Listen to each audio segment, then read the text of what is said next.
దేవుని కృపను పొందకుండా తప్పిపోవునేమో అని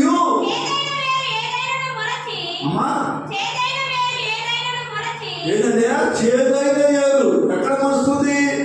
ఎక్కడ మరుస్తుంది? నీలో గర్వం ఎప్పుడైతే ఏర్పడుతుందో, అహంకారం ఎప్పుడైతే ఏర్పడుతుందో, నీలో ఎప్పుడైతే గొప్ప భయంకరమైన స్వభావం నీలో కలిగి ఎప్పుడైతే ఉంటావో అప్పుడు ఏదైతే చేదు ఏరు మరుస్తూ ఉంటుందంట.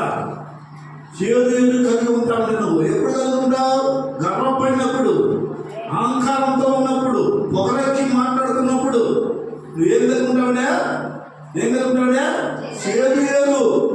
అది కళ్ళకనపడేది కాదండి. మనిషి నోట్లో నుండి వస్తున్న మాటను బట్టి నీలో చేదు గమనించగలం. యోగి స్తోత్రం జరిగింది. లేకపోతే ఏది ఉన్నా చేదు ఏరు ఉండకూడదు. అవునా? ఏరు చెట్లు